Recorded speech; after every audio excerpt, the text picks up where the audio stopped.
Hey folks, I hope you are well. A few seconds early here. This is going to start officially at 12 o'clock Eastern, noon Eastern. And I just thought I'd come in here a little bit early and say hi in case you see this. I'm pretty new at this whole live stream stuff. I've done it a couple of times, and I haven't been great at promoting them, but I'm not dead yet, so there's plenty of stuff to learn. And I am excited about the prospect of seeing some of you on here. I've got my little comment screen open so that if you do see this and hearing my voice, feel free to just add a comment in your comment area. This is going out on YouTube and Facebook and LinkedIn, a couple of different Facebook accounts. So there should be a comment area there for you. So feel free to just say hi if you're here, and if you're not, don't. But in the meantime, what I'll do is go ahead and start talking about the nature of this work that I do. I think there's probably a lot of folks out there who may know that I play the piano or that I teach piano improv. There may be you may know about me from my work leading the World Beat Band at Jubilee in Asheville for about 20 years, or the Asheville Drum Circle, or Current Invention, the wedding and events band that I led for about 8 or 10 years. And it might be other places. It might be through the creation spirituality community. It might be through the Rites of Passage Council community. There's various places and circles that I've been in over the last 25 years that most of you would probably know me through. I did a summit a couple of years ago on the power of sound improvisation and how sound improv can help you learn how to navigate the unknown. It was called Your Music, Your Way, and I had a bunch of people on there that I interviewed for that, so some of you may be connecting in through that. So it could be in different places that you may come from that you've run across this. Maybe we're just Facebook friends for one reason or another. But I think that it's very possible that you probably don't really understand the nature of the work that this is about, this Sound Yourself work that I do. So I wanted to both take a few minutes to try to help you understand that and see if it might resonate with you in some kind of way and how it might help you, and also to let you know that there's a course that's opening up now that the enrollment for that will end the end of the month, the end of March, tomorrow at midnight Eastern. And so if you are at all interested in this work, this would be a really good time to plug in. So I'll talk a little bit more about that as we go forward. The state that we find ourselves in, literally and metaphorically, is, as most of us are increasingly aware, it's pretty precarious. It's pretty there's a lot of unknowns. There's a lot of uncertainty in the nature of what we're embedded in as physical beings or spiritual beings in this physical existence. Our physicality is much more confusing than it was 100 years ago or 1,000 years ago. Things were a lot clearer, or it seemed clearer, perhaps, 500 years ago than it is now. There's so many different kinds of ways that life just seems difficult to get a handle on, get a grip on. A lot fewer things that, at least in my life, the last 65 years, that things that we used to think we could count on, can't necessarily count on these days. And so there's just a lot of different ways in which we are finding ourselves embedded in a whole bunch of unknowns. And so one of the challenges and one of the things that we all face as just living beings these days is how to navigate reality in a way that is really practical and really realistic. How can we improve our sense of reliability and safety and security, coherence, when things around us and within us are so often chaotic and kind of crazy and kind of don't make any sense. And so I'm going to talk just for a minute about why that is, and why at least from the standpoint of a scientific standpoint, why we are having that kind of experience, or why we might be having that kind of experience, and then what we can do about it. So part of what underlies this work and my thinking about this work is that it's only really been in the last 100 years or so when our best scientists, our best minds, our best thinkers, philosophers, our best thinking is telling us that the nature of reality itself is much less clear than we used to think. So before quantum mechanics and relativity theory, don't even have to get into relativity theory much, but in terms of quantum mechanics, in terms of the actual reality that we find ourselves in, we know now from a scientific standpoint, from a really deeply explored perspective, that the nature of reality is much weirder than we've ever thought before. Or at least back until back in the days when our tribes and our spirituality was such that we knew that we were in a mystical experience, and that we had a much different kind of relationship with spirit and with the mystery embedded in life itself. Over the last few hundred years, our rational minds have kind of taken over our culture, and so we have this idea that we can understand things, that we can break things down and understand them, say this is what this is a piano, this is a computer, this is Daniel, and Daniel can be described in this and this and this kind of way, and put things in categories and reduce them to describable phrases and describable entities. And what we know from quantum mechanics, which digs down underneath those descriptors of wholes of some sort, that the nature of reality itself is that energy and matter is basically bouncing back and forth probabilistically, and then even when we get down and try to look at it, it changes. And so, and we have these kind of phenomena where a particle will look like a particle if you try to measure it as a particle. But if you try to measure that same thing as a wave, it will behave like a wave. So weirdness is like that, and things like twin particles that if they're that are so embedded with each other, so intimately tied with each other. Sorry for scratching my head a lot. I guess I'm just talking about head scratching stuff. Situations where like these twin particles, that if they are separated by a whole bunch of time and space, maybe 10 light years apart, but if you change the charge or the spin on one particle, then the spin on the other particle switches instantly at exactly the same time, much faster than the speed of light. And this has been verified experimentally with the strange kind of particle accelerators that we have on the planet now, that we can actually execute experiments like that. So the embeddedness in which things are connected, in which the things in this physical universe are connected with each other, the strange kinds of stories that we've experienced, that many of us experienced, about having a dream about somebody that you haven't seen in 30 years and the next day they call, or these kinds of experiences that we have that seem beyond our capacity to make sense of rationally. This kind of thing is actually these are features, these are characteristics of the nature of the reality that we live in.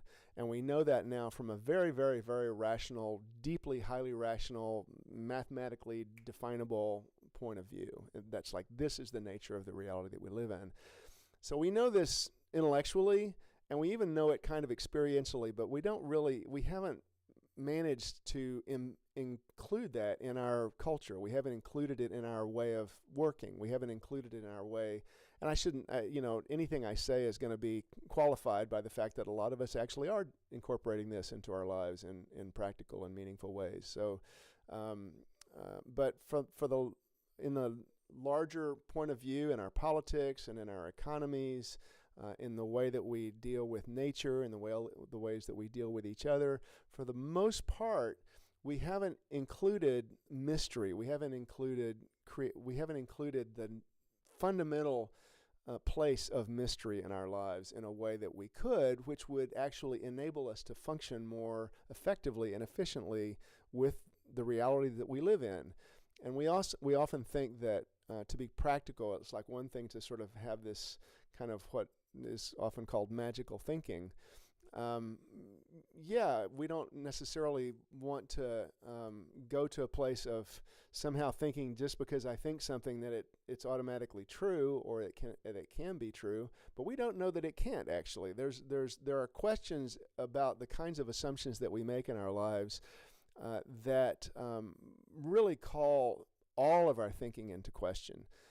I had a grad school class in social psychology. I have a master's in applied social research. I was a quantitative statistician for many years. So a lot of what my experience comes from and this work comes from also includes the fact that I have been a very hard-nosed kind of scientific, quantitative statistics kind of perspective on trying to measure reality and measure social reality and to measure social behavior in ways that really come down to numbers and error terms and very sophisticated measuring techniques and analysis techniques that have been part of my life. And this includes that in my thinking too. So that's just kind of a little qualifier there. But what I want to say here is that, what I was about to say about the social psych class is that I learned in that class that everything we think is learned. Like everything that we think it came from somewhere else.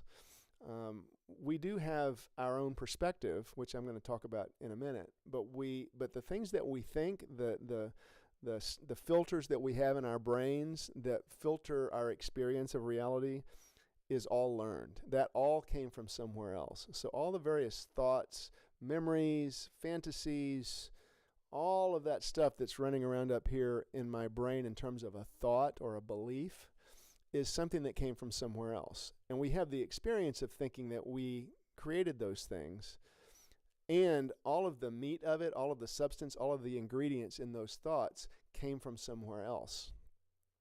The only thing that's actually unique to us individually is the way that we actually perceive the environment around us. So in other words, the way that I experience the light coming in, the way that I experience the sound, the way that I experience the touch, the way that I actually experience the data that is coming in is unique to me.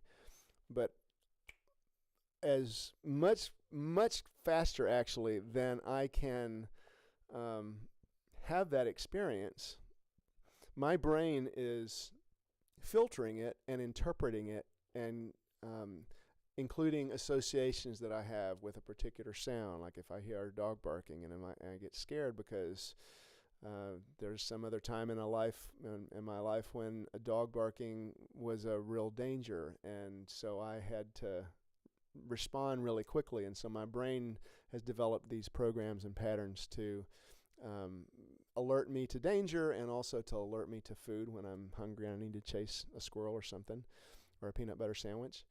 And so this work that this is about, this Sound Yourself work, I call it, is a way to get more aware of our own experience of a present moment and to learn to bring more consciousness to the way that we respond in each given moment.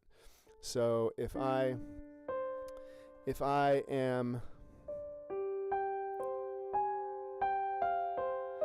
hearing certain sounds on the piano, I get to pay attention to the fact that, I might be playing along,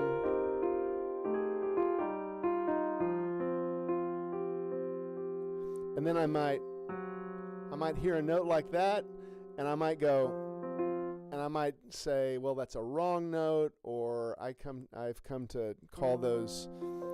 It wasn't an unexpected note because I did it on purpose, but we get to notice how we hear things that we didn't expect or didn't want to hear. Maybe it just doesn't sound good to our ears, and our brains respond in the ways that our brains respond. And so one of the things that can be really useful about this practice is that it gets to be a way to notice how our brains respond. Because the truth is that all of these different notes on this piano are simply designed to emit particular frequencies. There's nothing wrong about any of these sounds. But we deeply believe when we're playing and we're playing some song, and we have this deep belief that it should go a particular way, and that if it doesn't go the way that we think it should go, then we'll say, well, that was wrong. Well, I totally get why we say that. And we don't really know ultimately whether something unexpected happened. We don't know why it actually happened. We can say it was because of laziness or a lack of mastery or a lack of ability or a lack of focus. I mean, there's all kinds of different things we can do to explain why things happen the way they do. And it's also really helpful to realize and to recognize and to notice that those things are beliefs. Those are just ways, there's just another level of our brains trying to make sense of reality. Ultimately, in my belief, so that we can feel a little safer. We can feel like, oh, well, I understand why that thing happened. Or at least I have an understanding. Of why that thing happened. So then I can kind of let it go. I can move on because I kind of know why that happened. And so ultimately, I would posit that everything that we're thinking in our brains is an effort to try to make sense of a reality that is ultimately inexplicable. And that if we really want to get practical and if we really want to get realistic about how we can move through this life in a way that is most successful, that maximizes our likelihood of survival a little bit longer, adding a few years to our lives, or making those years more enjoyable, or making those years more fulfilling, satisfying, fun, whatever it is that we want, to increase the likelihood that we get that, and also to increase the likelihood that we actually can recognize what it is that we do most want.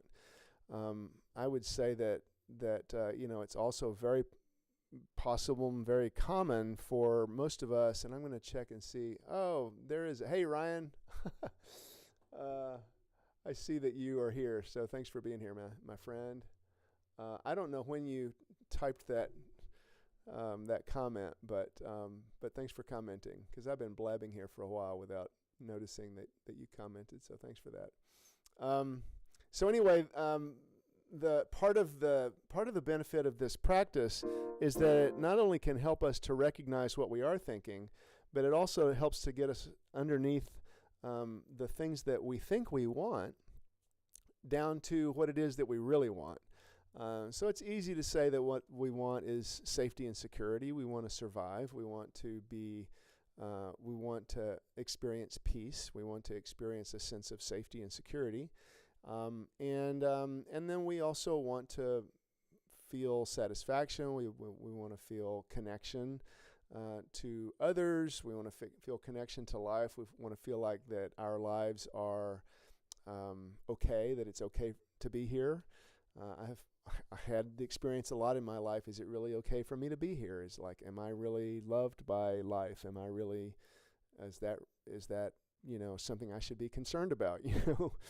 I know that question. And so we have a lot of needs, and we have a lot of desires. We want to make a difference in the world. We want to make a positive difference, perhaps. We want to connect with each other. We want to be loving. We want to have relationships with others and with nature and with cats and dogs and trees and river otters and all sorts of living beings in a way that we feel a part of life. We want to feel a part of things in a way that feels fulfilling and nurturing and supported and all that. So having a way to notice what our brains are actually doing in a way that's really pretty low stakes playing the piano is really pretty low stakes, especially if you're by yourself. There's just no pressure, right? Because you're just making sound, and so whatever you do is just what you're doing. But it's a way to step in to the experience of relating with yourself and noticing your own internal reactions to things. So I think I've just kind of been blabbing here for a little bit, and I would love to invite you, if you're here, to ask any questions that you have about this, or share any comments that occur to you as you hear me saying all these things. I do want to not kind of go on and on and on, because I could blab about this stuff for days, but I really just wanted to make this call an opportunity for you to ask questions about this work in general, or about the Live Musically in 90 Days course, which is currently available. And and we'll be closing actually tomorrow night at midnight, Sunday, March 31st, at the end of the month. So if you have any questions about anything I've said, or about the work overall, or about this course in particular, that's really why I'm here, is to give you that opportunity to ask questions. If you are still here, Ryan, feel free to ask share any comments or experiences that you've had, because we've done this work together, and happy for you to share what thoughts might be coming to you, and anybody else who might be listening in, feel free to ask any questions that you might have. The work, what this really is down underneath, is a way to it's a way to engage the piano at a very primordial level. A few years ago, I came up with a way of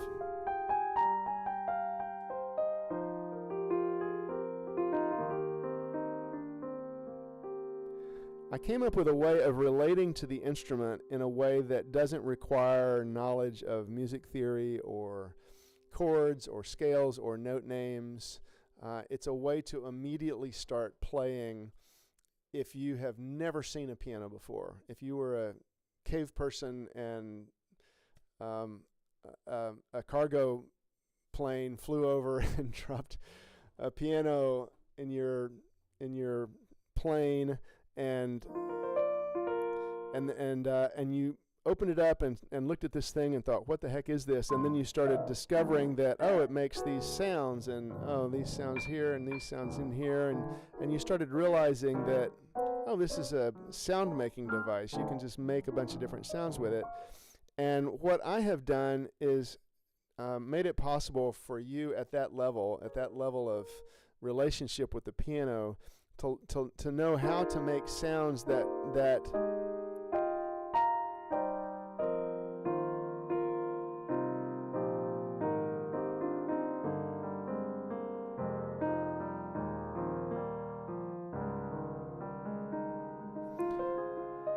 are at least listenable to our ears that have preferences for consonants, preferences for things that resonate more easily together than just stuff that just sounds noisy. And the reason for that is not necessarily that's necessarily wrong, because sometimes that's exactly what you want to express on the piano. I've had lots of times in my life when the thing that I wanted to the thing that I felt and wanted to express was that. It's like sometimes that is exactly the thing to express.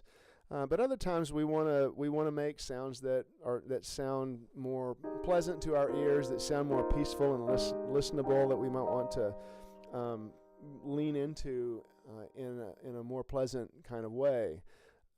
And so I have a way of helping you to know how to do that I can show you how to play in any of the 12 keys, the typical 12 keys on the piano, that I can show you and you can learn in an hour. So by the end of the hour, you will know how to play in any of the keys on the piano. You can play in 3 sharps, you can play in 2 sharps, you can play in 5 sharps, you can play in 5 flats,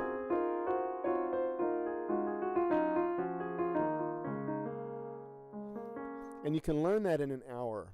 And so what that does is that it makes it possible for you to actually sit down at a piano. If you've always thought, well, I don't have a musical bone in my body. Yeah, I tried piano and it sucked. This is a way for you to actually sit down at a piano and start immediately enjoying playing and creating and improvising in a way that you can really start focusing on the sounds themselves. Excuse me.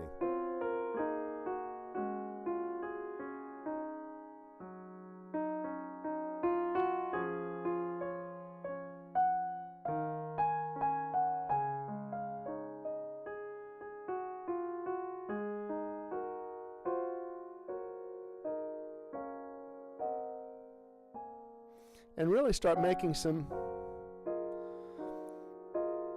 even if you have played all your life,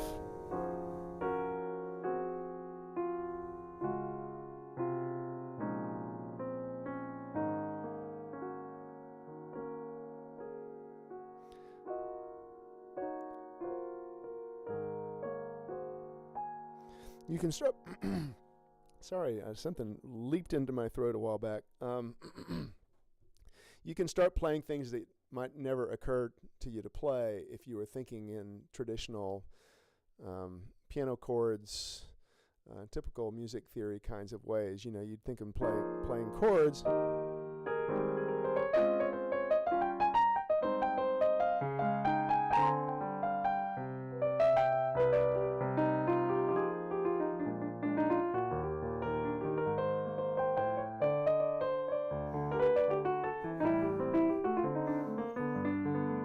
You know, you can do that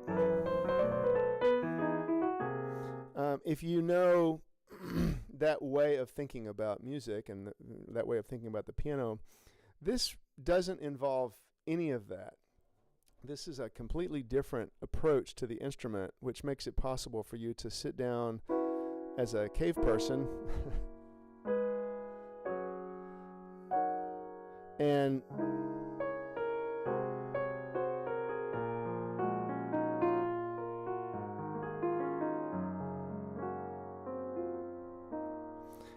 and really start focusing in on the sounds themselves instead of having to think about all that other stuff. So you can go moment to moment to moment and go, okay, now what to play?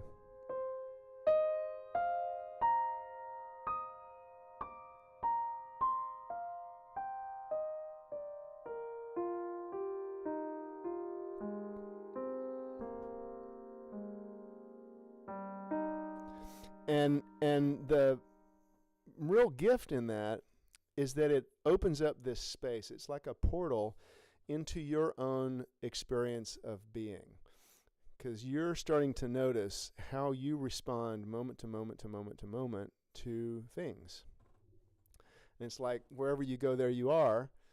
And so if you bring yourself to this practice, then what you're doing is you're basically expressing yourself as authentically as you can in the moment, and the piano is giving you instant feedback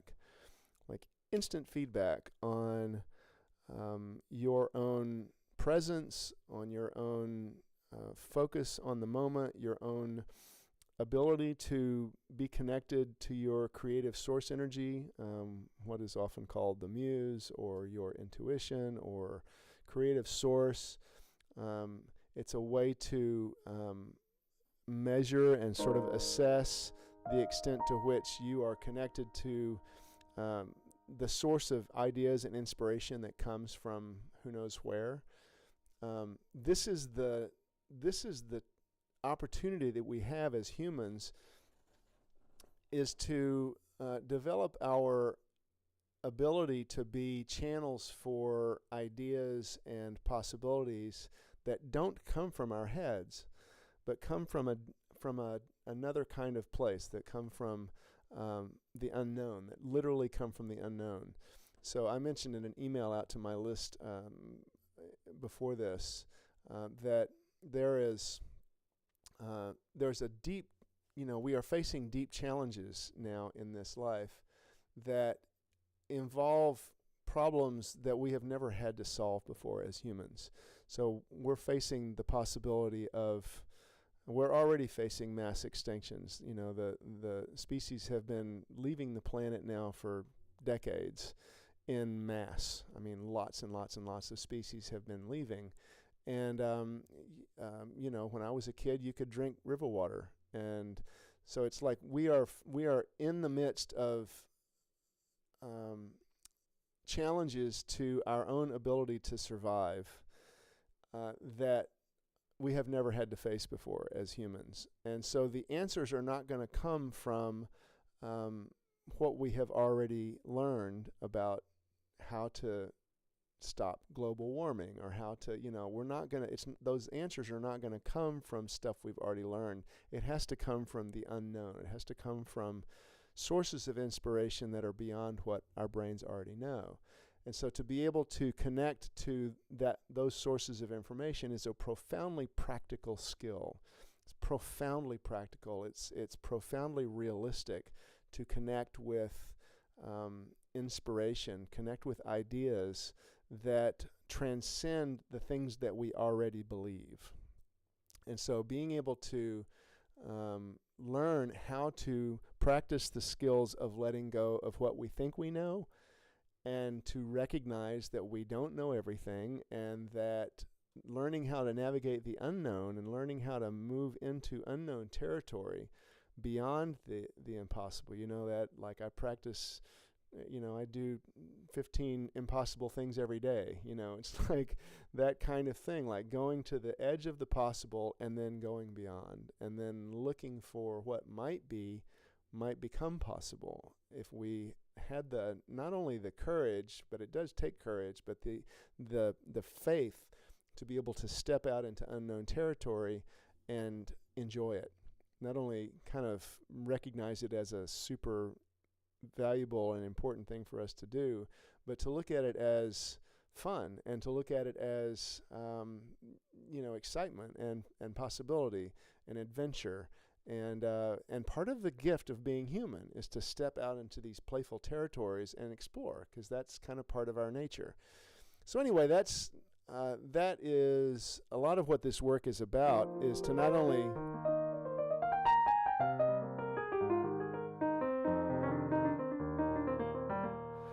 to be able to make cool sounds on a piano, which you will learn, but to do that in a way that also teaches you skills and particular skills that can not only help you at the piano, but in other areas of your life as well. Can help you in your relationships. As you learn that, let's see here, if I play something unexpected, or if something comes through here that I didn't expect or want, to be able to at least accept it for the moment as something that actually happened, and go, okay, now what? Okay.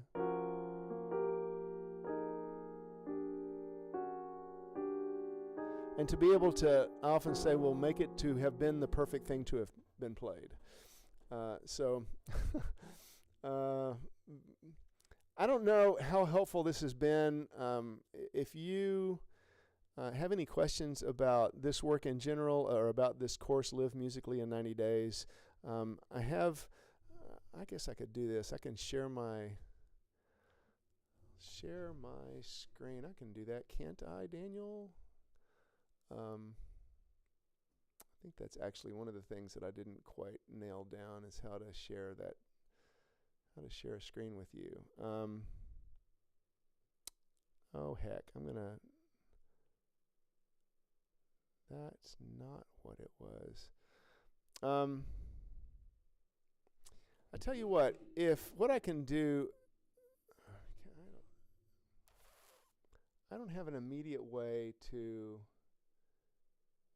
share this screen that I'm aware of. I apologize for that. That's my own stupidity. We'll just call it ignorance. It's not stupid, it's just ignorant. I don't know how to share that screen with you. But there is an outline for this course. that I wish I could figure that out. Let's see here. Let's try something. I'm going to look at seeing if I can bring that in here. Just a second. New image overlay. Let's do it. Let's bring in a new image. Okay, let's try this. Maybe this will work. Because I want to show you the overall outline for this course. That might be helpful for you to see that. Okay, there we go. So basically this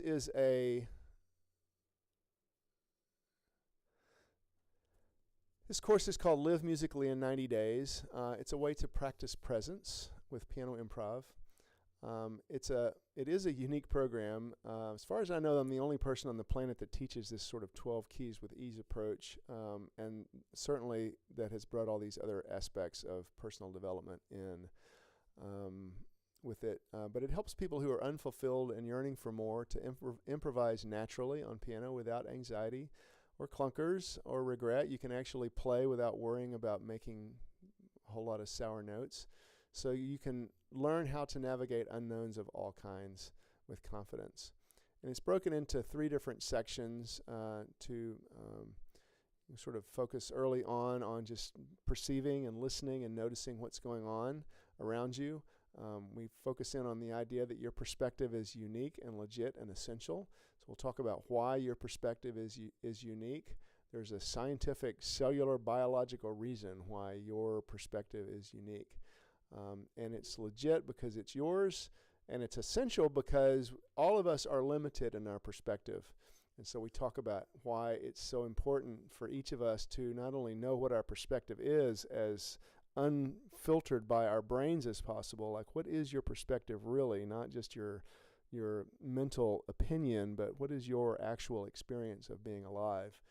And so that we can communicate that with each other, because each of our perspectives being unique, I can't really understand reality as well as I could if I don't know your perspective. And so it's really essential that I learn your perspective as best as I can, because that helps me to have a better sense of what reality actually is, which helps me to navigate it better.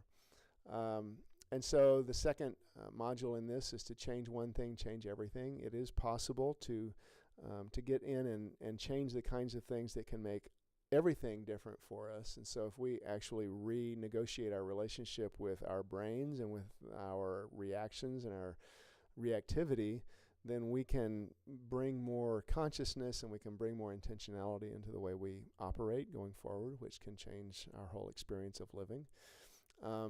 The worlds of possibility, we get into really looking at how to play in any of the different 12 keys, which is this metaphor for, oh my gosh, it's actually possible to play a piano. And if it's actually possible to play a piano, like what else might be possible?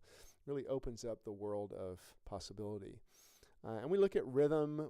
Over the course of the course, we look at bass notes and how they kind of create a ground of experience. We look at rhythm and drumming and how that creates a sense of safety and also surprise. We look at melody making as storytelling. We look at intervals and pairs of notes and how they create kind of a new whole that's greater than the sum of the parts. And we look at more than 2 notes as a sort of form of community, that we can learn about community by playing with multiple notes on the piano. We can look at the coordination of our different hands, the left hand and the right hand. We sort of look at how that is this really not just a metaphor, but it's a literal experience of integrating different parts of ourselves in ways that can be transcendent and really can help us to solve problems that had been kind of intransigent, isn't the word, intractable before. And then find ways to come back home, to get centered in ourselves, and then the last session is we kind of reflect on the things that we've learned. So I hope that's kind of helpful for what the course is about. I don't know if I can get rid of that just by clicking on it. I'm not sure. Maybe I just need to move it out of the way. I will learn about this whole thing a little bit better down the road. Sorry about that.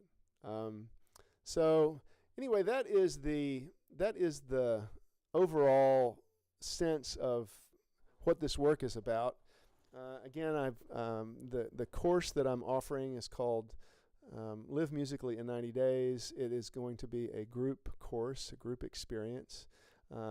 Whoever signs up by tomorrow night at midnight, tomorrow Sunday, midnight, we will get everyone who has signed up, and we will get together and we'll do a group doodle to figure out when the sessions will be. It's going to be collectively scheduled. And it will go for 90 days. It'll go for those 12 sessions over the course of 90 days. And by the end of that time, you'll be able to improvise confidently in any key on the piano. You'll be able to see the piano as a way to engage in a meditation that is not only active and really brings you into the present moment, and really awakens you to the present moment, but also engages your initiatory agency to make decisions about to influence the next moment, and how to bring your dreams and your desires into reality in a very practical and a very real experiential kind of a way. It's a practice you can do by yourself because it's just you and the piano. It's also a practice that you can engage in if there are other people around. It will usually be something that other people around you could enjoy listening to. It's a way to learn about your own responsive habits and patterns, your own reactivity. It's a way to engage in a different way of learning about relationships. And it's a way to learn how to play the piano and to be able to walk into any kind of a situation and be able to sit down and to be able to confidently just make some sounds that you could enjoy listening to and that other people could enjoy listening to. I was talking to a client earlier today about she just got a new job, and there's pianos in every floor in this place where she works, and she's just been talking about how when she's on a break, she'll just go and sit down at the piano and play around, just improvise and just play something that she feels like playing in the moment. And this is someone who had not played the piano before. She started working with me, and so now she's in there and she's just playing, and other people will kind of be there and listen and, you know, say thank you for playing and enjoy what she's playing, and she can enjoy what she's playing. It's really cool to just be able to do that, and you find a piano somewhere and sit down for a few minutes and play something. It's really, really fun. So anyway, if you have any questions, I haven't seen any here in the comments. I know that there's a couple of people that apparently have liked this, so I'm glad that you like it. If you have any questions, feel free to ask now. I'm going to probably go ahead and sign off here.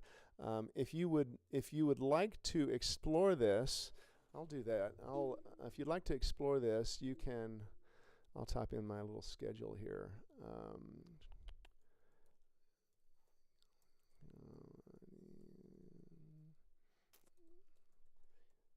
Basically what I've done, is that right? Yeah. So you can just click there and go and schedule a call. I'm pretty free the rest of today and tomorrow afternoon and evening. So if you'd like to sign up for this class, go ahead and click on that link there and set up a call, and we can just get on the call and you can ask any questions that you have there. And I'll give you a little bit more detail about the class if you want it, and we can see if it might be a fit for you. So thanks for your presence if you're here. Appreciate your curiosity, and go ahead and click there. I'll go ahead and leave. Well, actually, I can just go ahead and leave, and that will stay up on it. So I'll just go ahead and head on out, and if you'd like to explore this further, go ahead and just click and set up a time. We can talk for 30-40 minutes and see if this is something that you might like to bring into your world. I do, and I'm a little biased on this, but it really, I've had so many experiences over the last 10 years with people really finding this to be a catalytic experience. There were comments in LinkedIn, huh? So thanks, Ryan. No, I wasn't seeing anything in my comments. So let me go over to LinkedIn and see if there was stuff there that I might need to respond to. I'm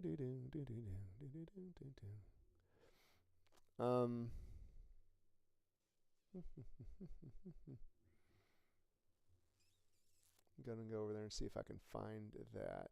Post an activity.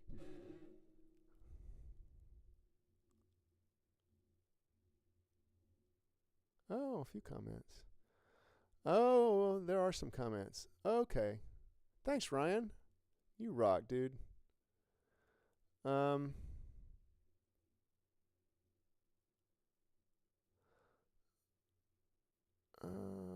so it looks like somebody was here and she said she's got a dash at 12:25, and so it looks like she didn't think it was started or something. Can you talk about how this relates to effortless mastery? Your body is a musical bone. It's awesome. Yes. I don't have a musical bone in my body, but your body is a musical bone. Absolutely. The first step someone can take to prepare them to enroll. The first step is to set up a curiosity call. Just click on, and I don't know if expression sounds.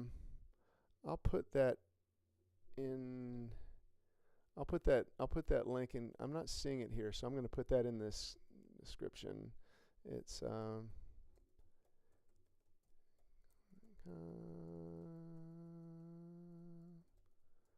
and that is it right there. So that is the link for the scheduling call. So that's the way to take a step forward in this if you're interested. Commented immediately. Thank you, Ryan. I appreciate your in defense of magical thinking. Yes. Yeah. How important is deep listening? Yeah. This is. I'm so sorry I didn't see this. I wish that I had seen these things in my little window over there. It's like, I don't know who is here in addition to you, Ryan and Jane. So glad you were here. So.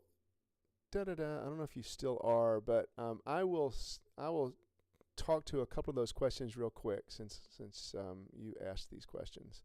So, deep listening. This is very much a deep listening practice.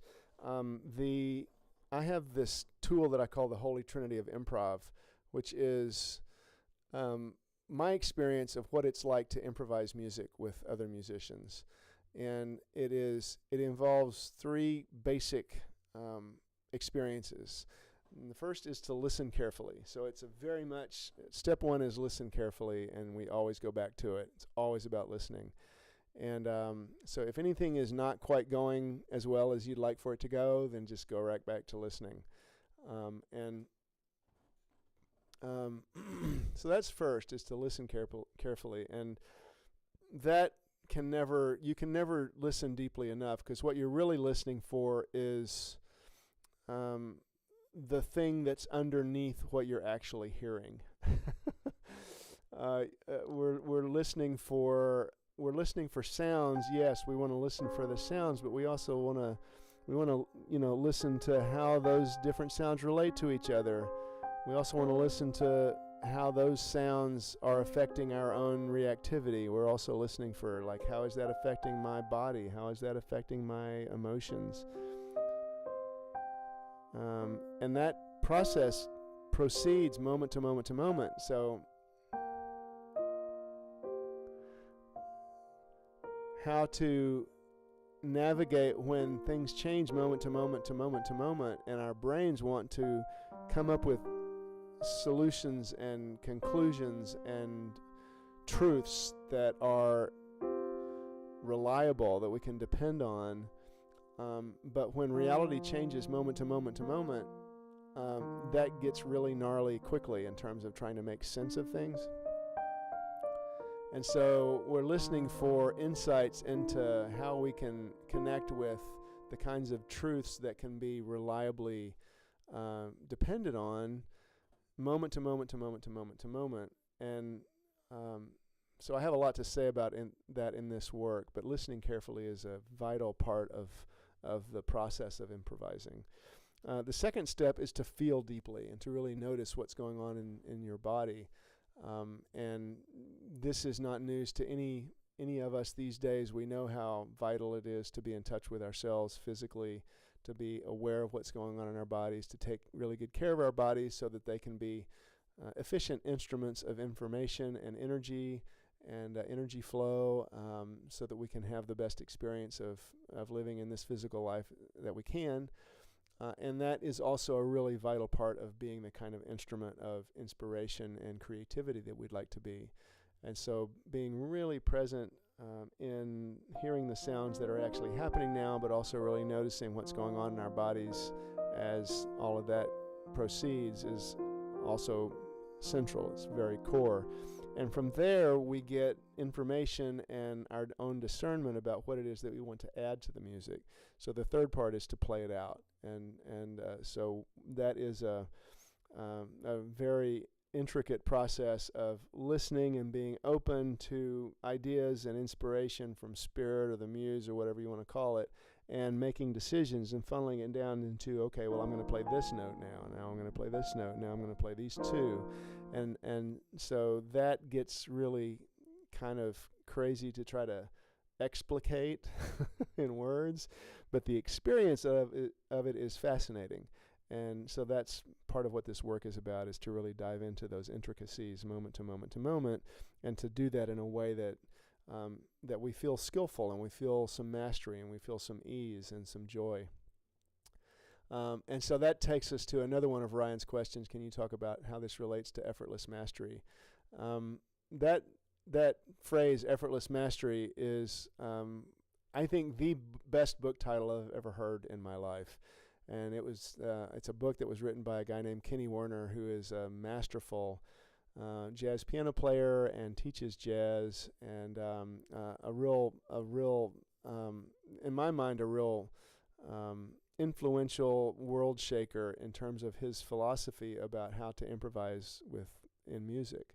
And it comes from his Buddhist perspective and other things that he learned in his life of being a musician and a teacher. And so that is kind of the goal, right? Is effortless mastery. I mean, how could we want more than that? Is to be able to master something to the point to where it looks easy, and it is easy. It's something that we're basically being a channel for spirit and creativity and inspiration, and we just become this vessel of what it is that we're created to be, most primordially, most basically, most fundamentally. And so effortless mastery is a really great way to describe the experience of what I think most of us probably want in our lives, is to be masterful and for it to be effortless and easy. And there's a lot to say about that, but thanks for that question, Ryan. And this course is about helping you to develop that orientation. So anyway, I've been going on. I really wanted this to be about 30 or 40 minutes, and I've been going on longer than that, so I'm going to go ahead and shut it down. But if you are interested at all in this course, and if you have any other questions, feel free to put them in the comment section here on LinkedIn or in YouTube or on the Facebook personal page or my Facebook business page. Just put comments in there. I will respond to them as soon as I can here. Once I get off, I'll go ahead and go to those places and see if I can find any comments that you might have put there already.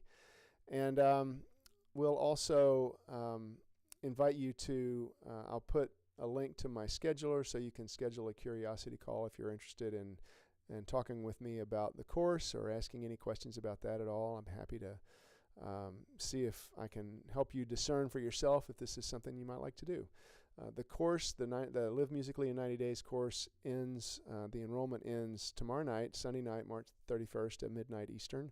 So if you're interested in the course, go ahead and set up a call with me before then. We can talk about it and see if it's something you might like to do. Okay, that's it for now. Thanks so much for your presence and your